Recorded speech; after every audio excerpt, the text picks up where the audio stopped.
And hello, everybody. We are back for another episode of Always Almost There, day after show live. We are here coming to you from Bozeman, Montana. Today is April 19th, and we have night 2 coming up tonight. But we are here to talk about night 1. Got some amazing guests today. We've got Lisa and we've got Tom. How are you guys doing? Excellent. Very Yeah, Ted. very good, very good. Thanks for having us. Love it. Yeah. Thank you guys for being on today. Lisa, obviously you've been planning on being on for a few months now. I think you booked, and Tom and I met at the airport in Chicago on Monday before our connecting flights to Bozeman. And I was like, yeah, you want to come on the pod this week? So thank you for being here. Excited to talk about last night, of course. But first, a word from our sponsor. Today's episode of Always Almost There is sponsored by Beekeepers Naturals. Powered by nature and obsessively tested, Beekeepers uses potent ingredients like propolis, pollen, and royal jelly and steers clear of added chemicals. In a day and age where we want to boost our immune system as much as possible, Beekeepers Naturals has many products from lozenges to gut health supplements to support us and tap into the magic of nature. Personally, I don't leave home without one of their propolis throat sprays, which is especially supportive when singing my heart out at a show. Use code STORMSOUND at checkout for 20% off your order at beekeepersnaturals.com. I was doing some spraying yesterday in preparation, and I did indeed sing my heart out last night. It was a fun show. What did you guys think of the show last night? I absolutely loved it.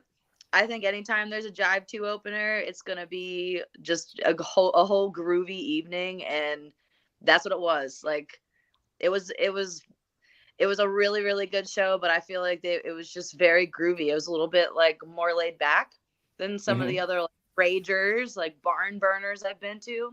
There were definitely those moments, but yeah, I feel like it was just a good vibe overall. I felt like Jive 2 was the vibe of the night.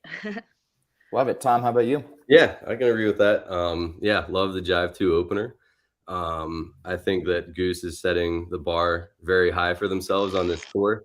That being said, like we talked a little bit earlier, I thought the first set was a pretty solid standard Goose set for this tour, meaning it was great. But then the second set really kind of took off into outer space, and like Lisa said, super groovy.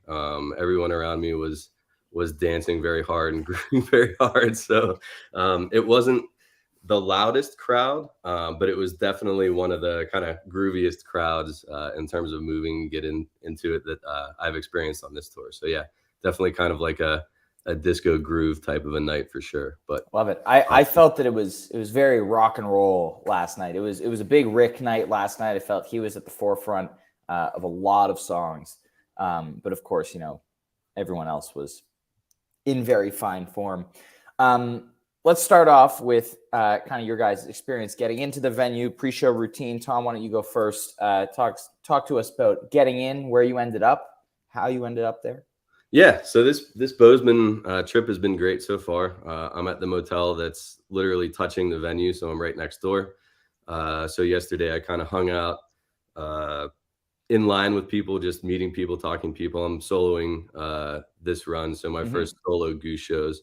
So I met a lot of cool people in line, hung out there, and then I kind of retreated to my hotel room when it got colder and started to spit snow and rain a little bit. And then I would go out and check the line. And once the line went down, then I went in, ended up posting up maybe about 8, 9, 10 rows deep or so, kind of in front of Peter and Jeff, and moved back and forth as the crowd ebbed and flowed. But met some of my motel mates there, and we held down that spot. But yeah, getting in was super easy, super quick, no drama in the best way. So yeah, it was a all in all pleasant experience getting into the venue, finding a spot. And as I said, the people around us were raging pretty good. Love it. Love it. Lisa, what about you getting into the venue? We had an awesome day yesterday. We started with a cacao ceremony with Hannah and Kate, and that was really cool. Jeff ended up being there, so that was awesome. Got to do that with him before the show. But just like awesome way to start the day, and just like get yourself in a good headspace to have a really good time and just be open and feel connected with everybody and with the music. And we ate a lot of food. I went on a hike yesterday. We went up Pete's Hill. I took some recommendations from people who commented on your Twitter post. Actually, I bookmarked it and I just started going through that list. Nice. Wasn't cool. too muddy? It was muddy. Oh yeah, it was good. Okay. But Nice. we brought boots. It was awesome though. And then getting to the venue, we got there probably around 5, and the weather was still nice. And then it got nasty while we were out there. The tent that we were standing under started blowing away. It got pretty wild. But once we got in, we headed straight up to the balcony section. Seat area, I can't believe that it's GA. It really was just like unbelievable. And the light show up there was fantastic. The sound was incredible. No complaints. Lots of room and to dance. Having a seat. Yes, and having a seat for my stuff and my old behind.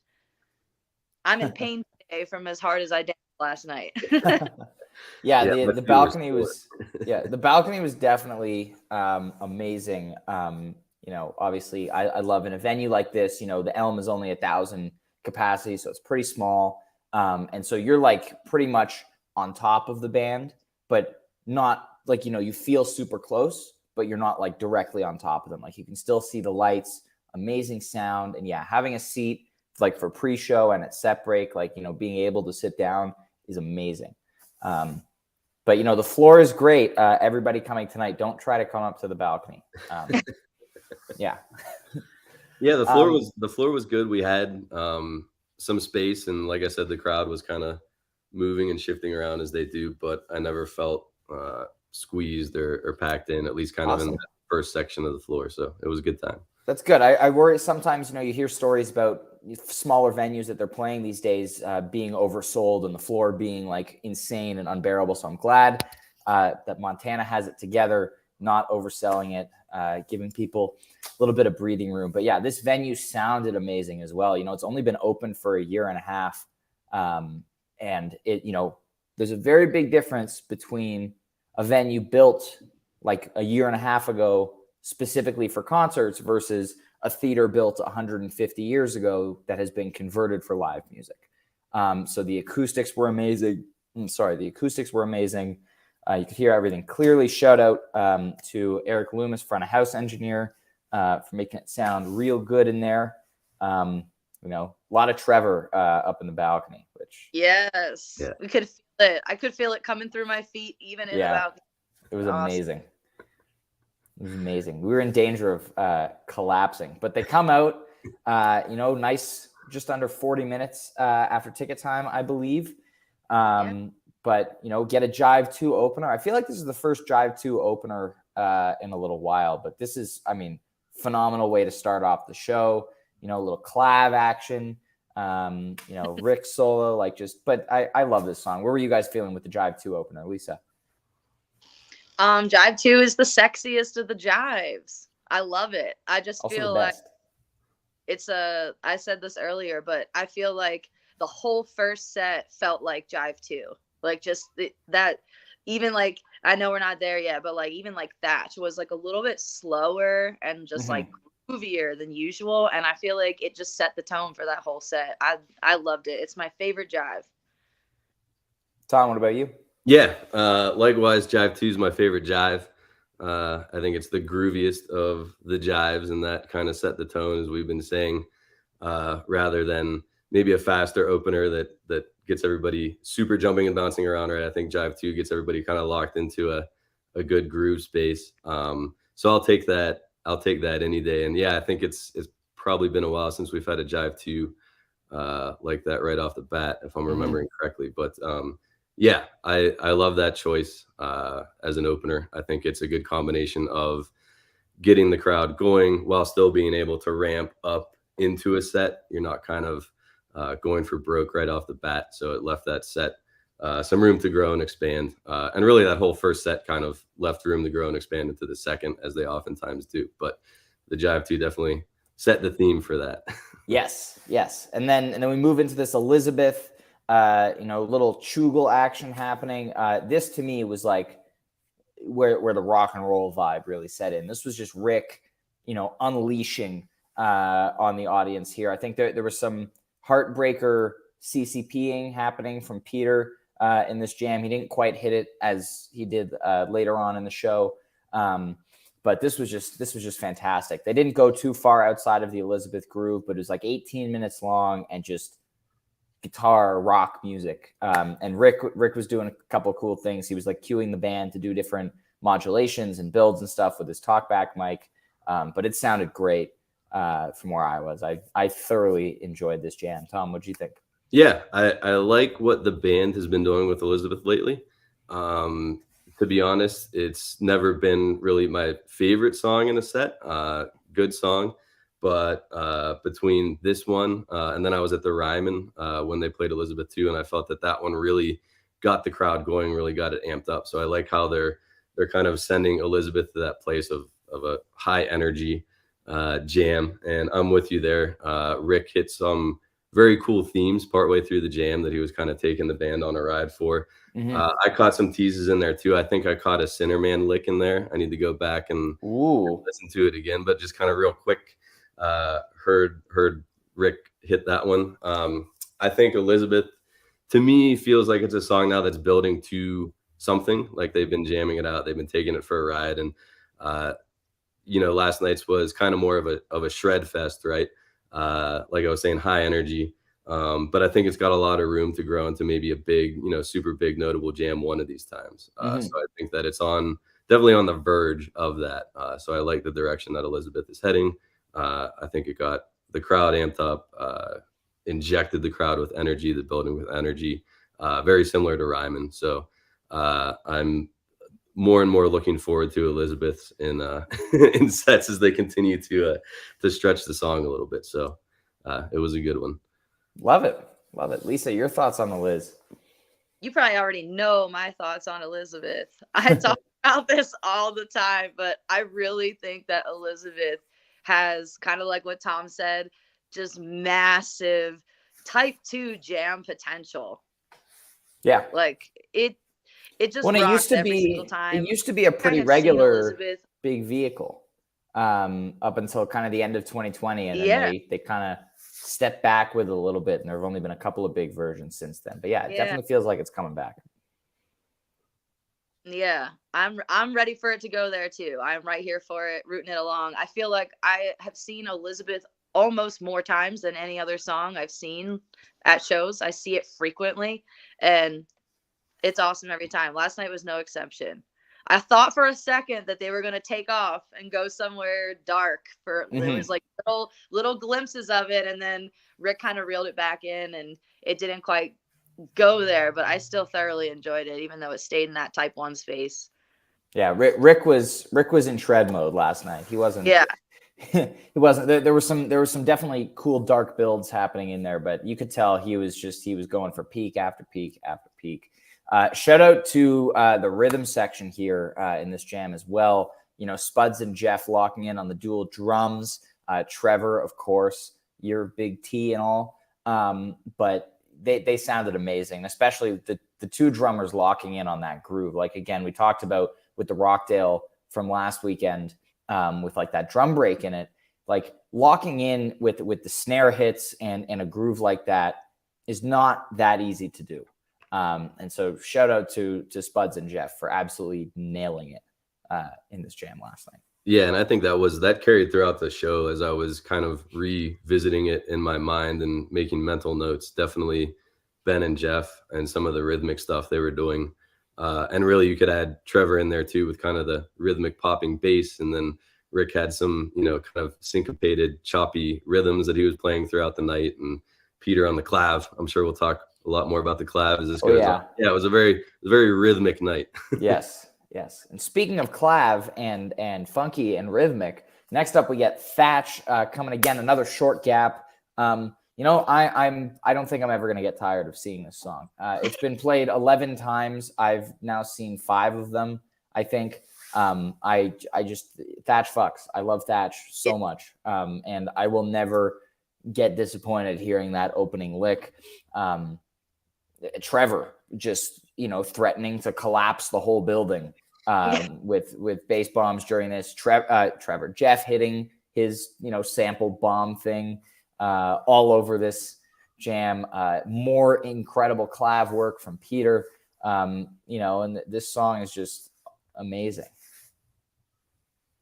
Yeah, I think I had the stankiest legs of the night there for Thatch. I really woke up. I'm telling you, I woke up today in pain, and I blame Thatch. So it's just a burner every single time. Love it. Tom, what about you? I think Thatch, when you get it, it's going to be a banger now. I think it's another one that I feel like it's building to something.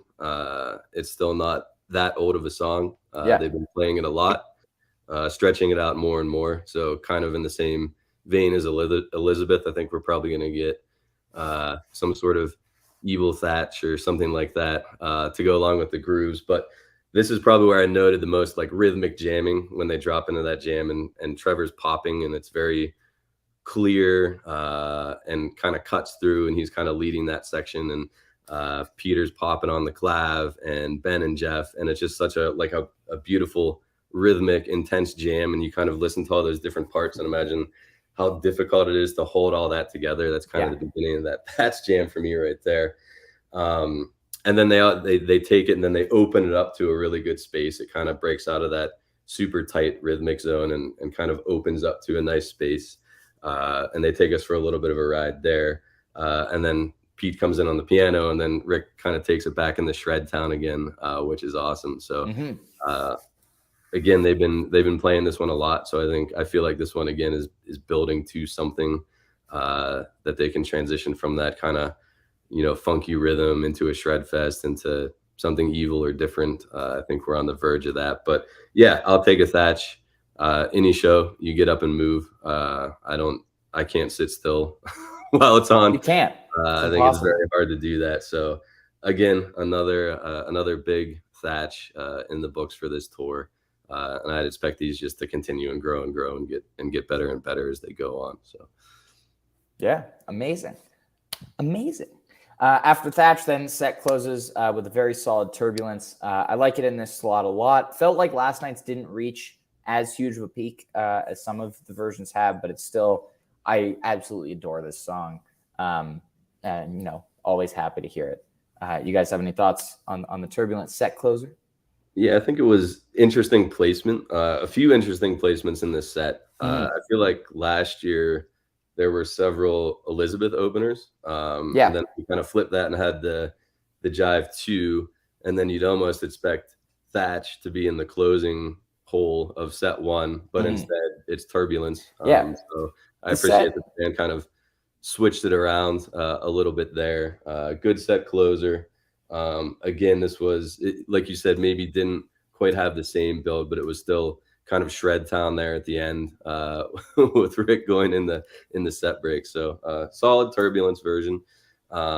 This is another one that I think one of these times, will it break open? Will it not? I think it could. Anything's possible. So, we'll have to see. Lisa, what about you on the Turbulence? Turbulence was my favorite song that debuted last year. I guess technically not debuted, it's pseudo. It is my favorite, new song that Goose took over in 2022. So I am always happy to hear it. I was at Legend Valley the first time they played it, and I remember thinking, what deep cut Billy Joel song is this that I've never heard before? And then realized later on, oh, okay, it's Visuto, right on. So big fan of Turbulence, super stoked to hear it. Also was very happy to see it in that spot. And lyrically, I think it's just what Rick and Matt Campbell do together is just absolutely stellar. I feel like it tells such a good story. And it just shows a different side of Goose. I think it's not as much as it is like a shred fest there at the end. And man, Getty was just really during Turbulence. That was the one quick video I took, because it was just, he was lighting it up like rainbows everywhere. It was wonderful. But I feel like that's a comfortable spot for Turbulence, and I hope they sort of keep it there. Yeah, love it. Then we go into set break here. Now is the time on the show where we're going to get some bathroom reporting in. I would just like to shout out the upstairs bathroom for being amazing. There was no line at the beginning of set break when I went. It seemed like it was filling in a little bit behind me, but smooth, easy, clean. I know we have some people who like the hand dryer report. They just had paper towel, no automated hand dryers here. But yeah, this was no complaints about the bathroom experience here. Tom, what was it like downstairs? Yeah, same for me. I decided to go hit the restroom. Wasn't really a line, so quick in and out, grabbed a drink of water, got back to my spot in a few minutes. So yeah, pleased with that. Easy in, easy out. No complaints there. So yeah, and my mom pointed out before the show, if you want to see a picture of the women's bathroom at the Elm, she tweeted one yesterday at Lisa Borden. But there's a window in the women's bathroom. That's pretty exciting. Lisa, what was the window like? All of the women were just crowded around it, looking out it. No, I'm just kidding. No, the bathrooms were super clean. It's always a vibe in the women's room at a Goose show. It's always a fun place to be. I will say that was when the weather started getting pretty gnarly, and yeah, we had a little snowball fight out on the balcony patio. That was fun, cold but fun. Mm-hmm. And I also notably, like, coming from Maryland, I felt like the prices of just beverages in general were really, really reasonable. Yeah. Like $7 for beers and well drinks. And they actually had an NA selection that was not just like a water or a soda. They had like some other cool stuff there. So I was happy to see that. It's always cool to see like a venue be inclusive in that way and also be affordable on top of it. Plus the water bottles that you buy there are reusable and you can refill filling them. Stations in the venue. Yeah. Shout out to the Elm. Phenomenal venue. Can't wait to get back there tonight.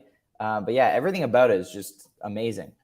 So shout out to the venue. So we kick off set 2, going down to the Rockdale. Again, no, Lucas, they did not have hard kombucha, unfortunately. That would have been nice. Colorado, a lot of Colorado venues have that though. But so this Rockdale, more just Rick rock and roll fireworks all over this jam. So much fun. Nothing crazy outside the box here, like a couple of versions we've seen. But it's fun. It's Rockdale. I love this song. It's one of my most seen Goose songs. I think this and Dripfield I've seen 8 times now in my 26 shows. But man, this was fun. This was fun. Lisa, what did you think of the Rockdale? Oh, sorry, y'all. My Wi-Fi was wigging out. No problem. I honestly wrote down the word basic next to the Rockdale. Not like basic, not in a negative way. I just mean like it was Rockdale. It did the Rockdale. We went down to the Rockdale. Mm-hmm.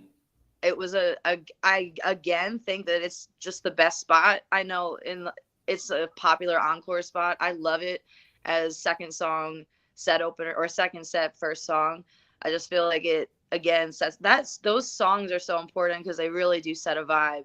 And I think Rick was just continuing that shred mode from set 1, but I feel like this was kind of the last of that we heard. Like it really, the rest of the set departed. It was like we went down to the Rockdale and then wow, like where are we going now? We're going places. Yeah Tom, what about you? Yeah, Rockdale, another one they've been playing a lot. I've gotten a bunch of these going back to the Visuto debut at Fred. Mm-hmm. Good set opener. Like I said, they play it a lot, but people love this. People enjoy it. People get into it. People will really start moving to this one.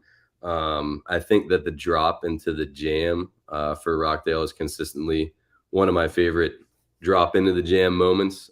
Peter hits the swampy clav, and Rick will sometimes be on the whammy, and it's just kind of a signature Rockdale sound, or has become a signature Rockdale sound. And I think this one kind of followed that formula, if you will, kind of to the end. And like Lisa said, they ramped it up and then kind of transitioned in. I really like this second set. Like if you look at the set list and the times of the songs that came after this Rockdale, I really like Rockdale, even if it's split by like a set break or something like that, as kind of a lead in to bigger and more different jams. And I feel like this is what that Rockdale accomplished on this night. So crowd got into it, got grooving. We got some shred.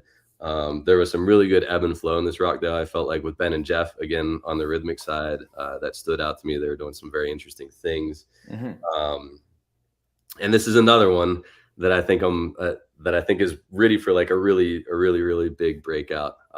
This was, like Lisa said, I'd probably consider this one a standard or basic Rockdale too, which again, not a bad thing at all. Yeah, it's amazing. Is awesome, right? Is still coming off of a version like the one that we heard at the Ryman a few weeks ago. Like, yeah, it feels more standard, but it's Rockdale. It's still amazing. And that's it's funny you bring up the Ryman one, because that's the one that I had in mind. The Ryman one, I think, was split by the set break, and then they had what was it? Rockdale set break. Wisteria. Oh, Wisteria, yes. Wisteria. Yeah, so I kind of feel like that Rockdale, even though the set break was in between it, how we went Rockdale, Empress, Rosewood, this Rockdale was a perfect portal to kind of some bigger, more exploratory jams for the second set. So yeah, this Empress was interesting placement for me too. You know, we're seeing it on very short rotation this tour as well, coming up every 2 to 4 shows. Hit some interesting territory in kind of the second half with that like double hit kind of motif that they all kind of locked in on, which really cool to see when everybody in the band is playing along on the same theme or riffing off of the same idea. So really cool to hear that. I will say I feel like Empress as a mid-second set song doesn't work as well as than as a set closer. I feel like it takes up a big chunk of like the middle of the set, and even if you go and you put a 20-minute Empress at the end of the set, I feel like it feels different than an Empress as the second song of the second set, if that makes sense. But I still really enjoyed this. I love Empress. Great song. But yeah, Lisa, what did you think of the Empress? I know you love this song. I do. And this is also, it's interesting because this is the second time very recently that we've had Empress and Rosewood consecutively. I think the last time it happened, it was flipped. I think Rosewood was first and then they did Empress. I think that it was a nice slide out of the energy of Rockdale in like, how else are we going to get to this Rosewood? I also noted that like 1, 2, dun dun thing they were doing like with and I was like, wow, this is new. They've never done this before. And I was stoked to hear that. I also I thought Jeff really shined on this song. He was coming through really punchy with the bongos. And he punched literally the gong multiple times. Out of the gong. Yeah, like it was. Yeah, he really was. I feel like commanding some moments in the jams there. Let's have a moment of silence for Jeff's hands, which he pretty much ruined during this Empress. He was going hard on the congas, and punching the gong hurts. So shout out to Jeff's hands. I was watching him from above, from the balcony. You could see him during the rest of the song, like during Trevor's bass solo, just like looking at his hands like, oh my God, what did I do? Tom, what did you think of the Empress? Yeah, I love Empress. It's another one that they play a lot, but I'll take it every time. You can't help but get up and move to it. I like it in the spot that it was. I think that they play it enough that to move it around within a set, to me, is good. And I'm with Lisa here that the Rosewood probably doesn't hit the same way or doesn't happen the same way if the Empress is not before it. I think just the Empress energy in the kind of like the dip down to the composed section of Rosewood was perfect. But yeah, Jeff Whalen on the bongos, some cool piano jamming in there. The 1-2 kind of syncopated chop jam in there is always really cool. So very cool to hear.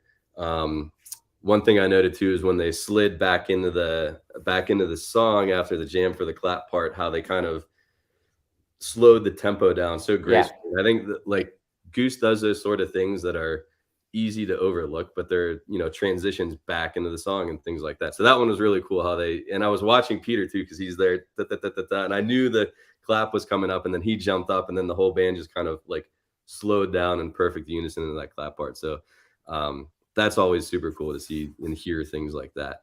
But yeah, great Empress. I like where it was. Good setup for the big Rosewood. Good song to follow the Rockdale.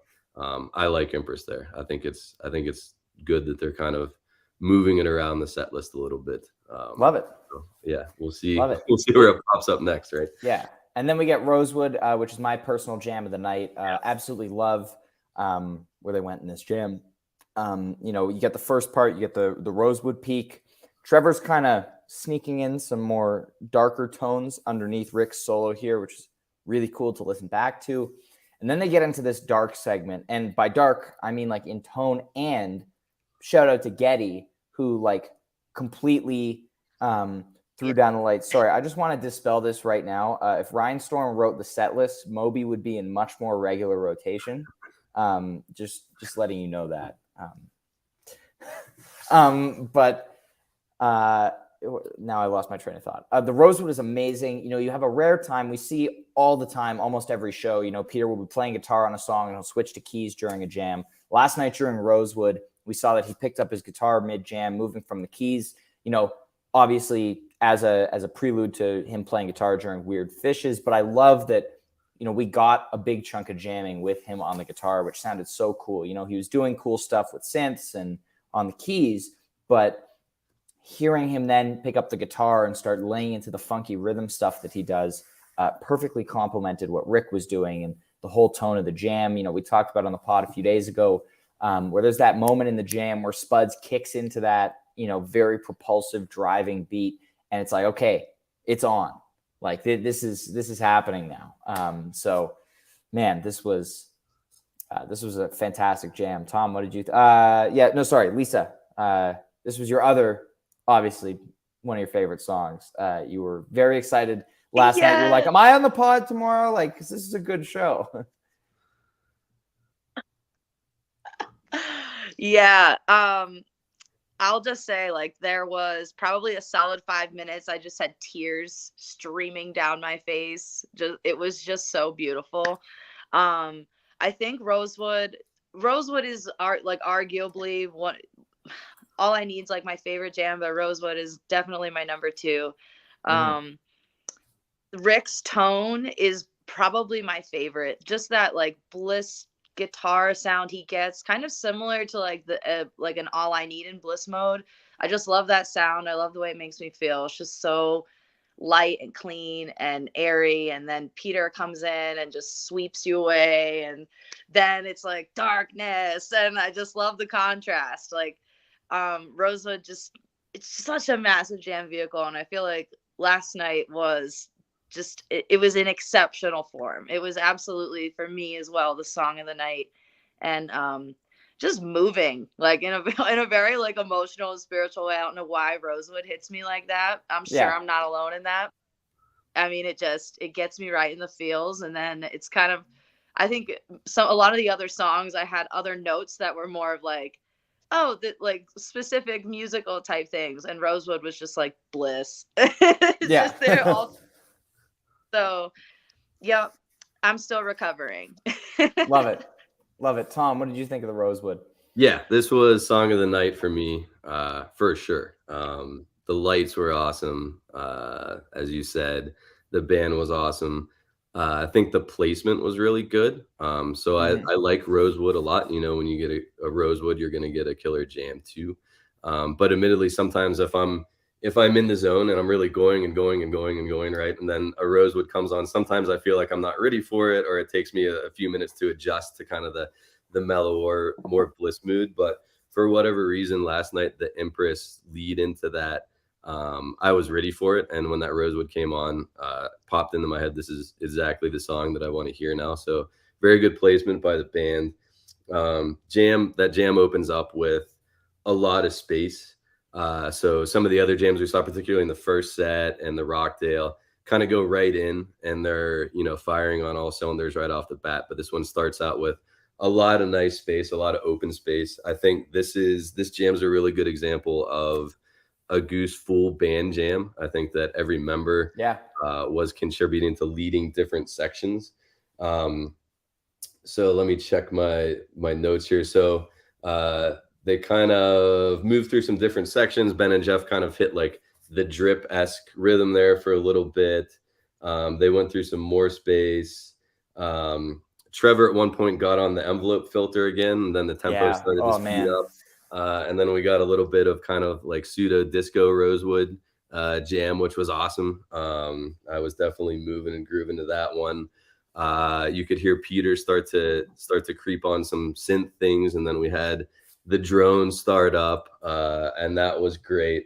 And then Trevor really took off there. I feel like he was just cutting through. Like, I think Trevor on this tour, his sound is cutting through like it hasn't on any other tour before. I know he's changed up some rig items and things like that, but I think just his playing and the way he's been doing that and using effects and jamming, I really feel like he was kind of front and center at this one. And then Peter started kind of full into the synths, and then we were kind of in full like synth, like I said, disco Rosewood mode. And then Peter switched to the guitar, which I noticed too. So he switched to the guitar, and I figured they were going to go right into another song. But then when he kind of laid down, wrote it out a little, that rhythm guitar groove, I was so happy that they stuck with that for as long as they did, because that was awesome. Rick kind of had a spacier lead over that, which was really nice. It wasn't Machine Gun Rick, you know, it was more like David Gilmour type Rick, where he slowed it down a little bit, had some delay going, had that space, like Lisa said, more of like a bliss zone than like a fire shred zone. So that was awesome, and they really kind of stuck with that to the end. Was super impressed with Ben on this jam too, just some of the fills that he threw in there, and Jeff too, kind of augmenting that. But again, this was another one that the rhythm section of the band was just so tight and so on point for. The transitions were awesome. And then the drop into Radio Fishes, like that was just like incredible. Thank you to Lisa. You know, she started freaking out. Thank you to Lisa for helping me identify what song it was. Much appreciated.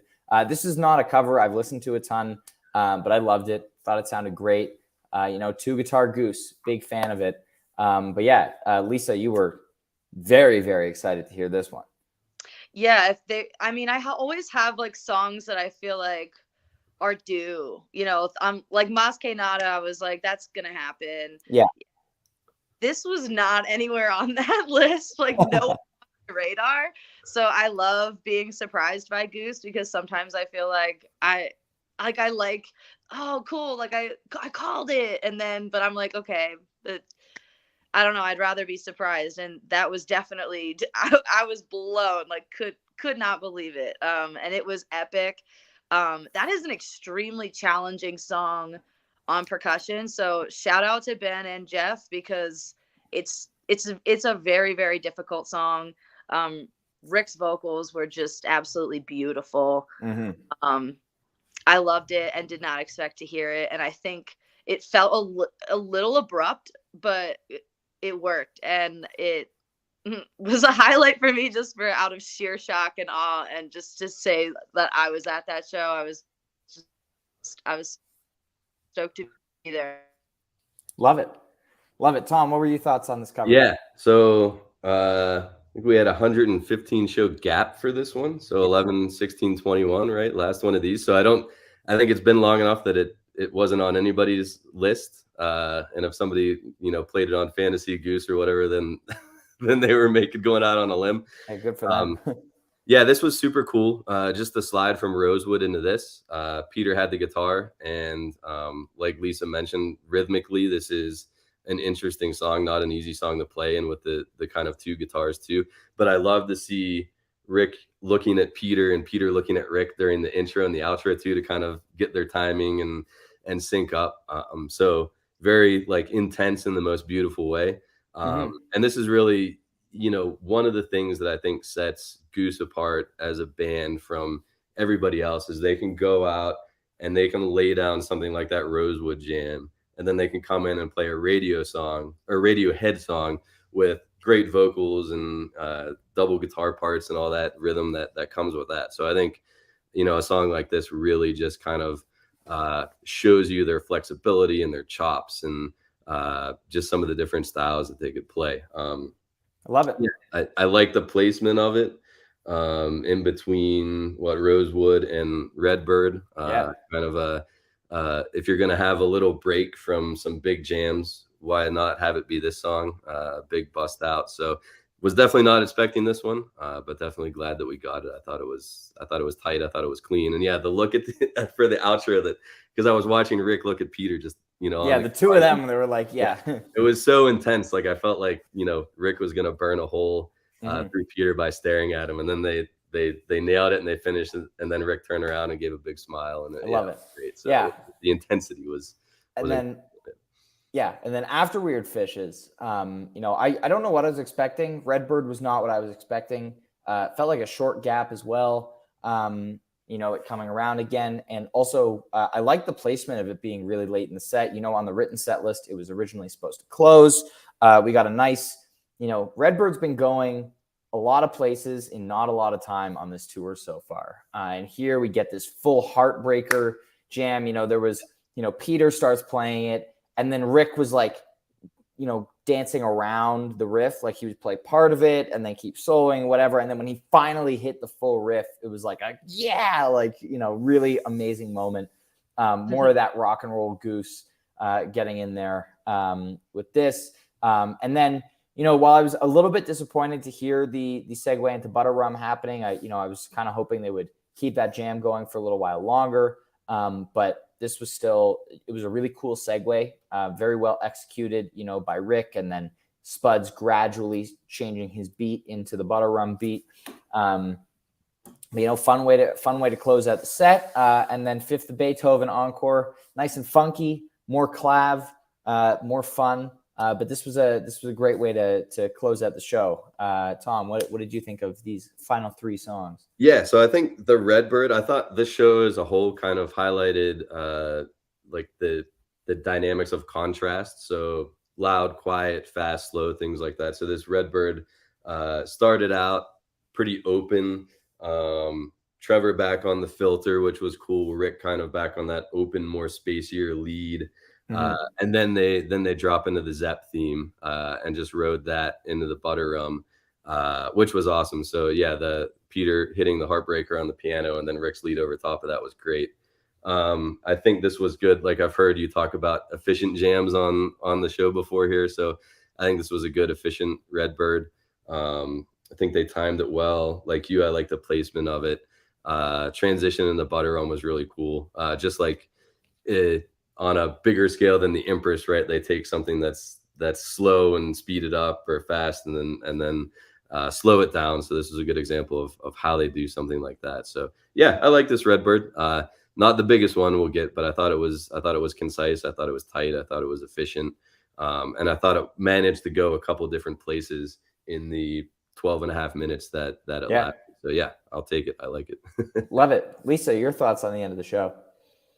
I really liked the transition out of Redbird into Butter Rum, and it made me kind of feel like that's like an exploratory thing. I could almost hear maybe like going into Lookout Cleveland or something out of Redbird would be cool. I was like, oh, come on, it doesn't have to be Butter Rum. But then it was, and it was absolutely sick Butter Rum. And I love Butter Rum. Love it. There was a lady behind me that like tapped me on the shoulder and was like, what song is this? Because this is amazing. She was having and then the Fifth of Beethoven, that was another like holy crap moment for me. I was like, wow, this is just one of those, like, I know they've done it. I think the last time they had played it was like Pullman Yards. So it's been a minute since it was played. And another one that just wasn't on my radar and wasn't expected, but really badass in an encore spot. Yeah, it was fun. Like the Butter Rum was rollicking as it always is. So kind of a good pre-encore there, and then when they came out and I heard Peter on the I think I let out an audible yes or because the Fifth of Beethoven is great, and it's great as an encore. I love that they decided to encore with something like that, and I think it just tied the night together, right? It stuck with that kind of like funky groove that we had been locked into for that set, just kind of carried that out. And I love Fifth of Beethoven too, because it seems to really confuse certain people that aren't familiar with that song and they're not quite sure what it is. And then you try and explain to them what it is. But yeah, they nail it. They crush it. Rick's new rig, new setup on this song is great. Him and Peter got to trade some leads in there. Again, the clav and the guitar kind of trading some leads in Fifth of Beethoven, but awesome encore. Yeah. Yes. That was love perfect. it. Yeah. And we get to do it all again in a few hours, which I'm very excited for. Hope to see you both tonight again, of course.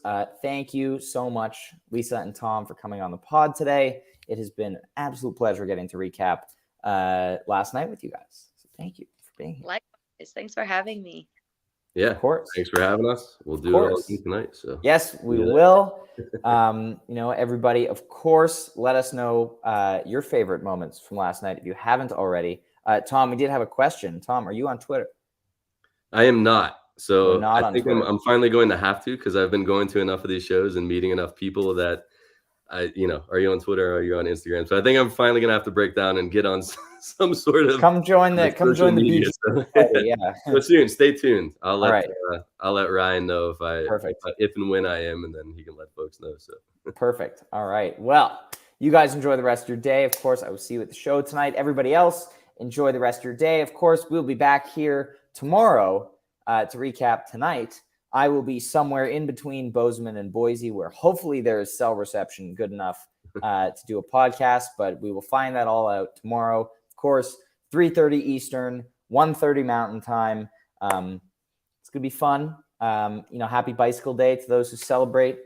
Curious if we'll get any sort of nods to that tonight, but only time will tell, of course. So thank you for tuning in to this episode of Always Almost There Day After Show Live. Hope you have a fantastic day, and we will see you